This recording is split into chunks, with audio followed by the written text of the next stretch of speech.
Hey friends! இன்னைக்கு நாம super tasty banana milk cake பண்ண போறோம். முதல்ல 2 ரைப் பனானா எடுத்து ஸ்மால் பீசஸா கட் பண்ணிக்கோங்க. அதுக்கப்புறம் பிளெண்டர் ஜார்ல போடுங்க. கோல்ட் மில்க் 1 கிளாஸ் சேர்க்கணும். ஸ்வீட்டா வேண்டும்னா 2 ஸ்பூன் சுகர் ஆட் பண்ணுங்க. இப்போ கொஞ்சம் ஐஸ் கியூப்ஸ் போடுங்க. அதுதான் செம்ம சில் டேஸ்ட் கொடுக்கும். ரெடி இப்ப பிளெண்டர் ஆன் பண்ணுங்க. ஆஹா! கிரீமியா, ஸ்மூத்தா banana milkshake ready friends.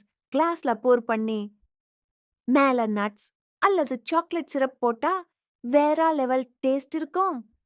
Banana milk shake tasty மட்டும் இல்ல, சூப்பர் ஹெல்த்தியும் தான். பனானா டிஜெஸ்ஷனுக்கு ஹெல்ப் பண்ணும். ஸ்டமக் ஸ்மூத்தா ஒர்க் ஆக உதவும். கிட்ஸ்க்கு இது ரொம்ப ஹெல்த்தி ட்ரிங்க். ஹைட் growth மற்றும் ஸ்ட்ரென்த்க்கு ஹெல்ப் பண்ணும் சீசன் சேஞ்ச்க்கு. இது விட பெஸ்ட் ட்ரிங்க் இல்ல. லைக் பண்ணுங்க, ஷேர் பண்ணுங்க, சப்ஸ்கிரைப் பண்ணுங்க. Bye friends.